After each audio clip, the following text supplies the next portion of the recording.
Another mysterious death of a UFO, space-related, science-related expert just a couple days ago. And let's get into why this one is more concerning than the previous ones, as he wasn't just a UFO expert, he was unloading the secrets of the cabal.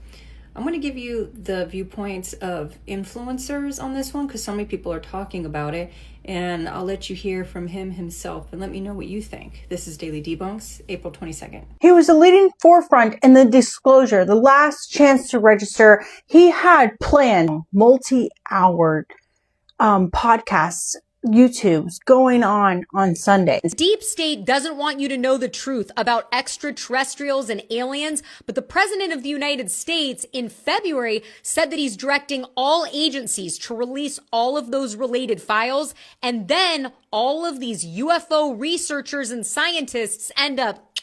You have to wonder if the information you're going to be getting is not all of it. Kind of like some other files. Now, no one's really around to tell you otherwise. One of the things that I learned from whistleblowers from the cabal itself is that they have to work within something they call the rules. And this is very, very important.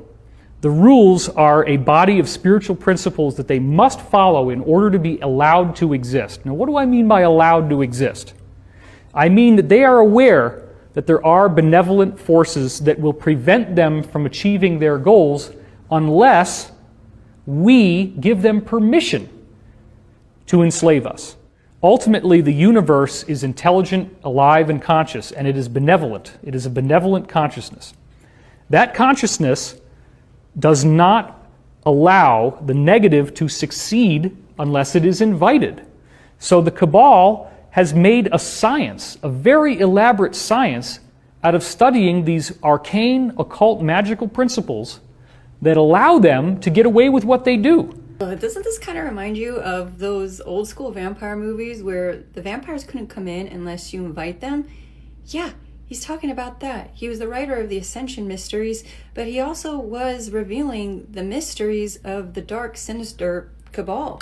Found dead a couple days ago, planning to have some major disclosure talks on Sunday. It's all just too fishy. He was also talking about that AI image is Trump is Jesus. That wasn't a joke. That wasn't him thinking he was a doctor. That was him abiding by the cabal's rules of disclosure, basically telling the world he's the Antichrist. His good friend, pictured here, said she talked to him the day before his death, and he was in good spirits. This is giving me some OpenAI whistleblower vibes. You know, the guy who shot himself in the back of the head and blood splatter was found in multiple rooms. Make it make sense.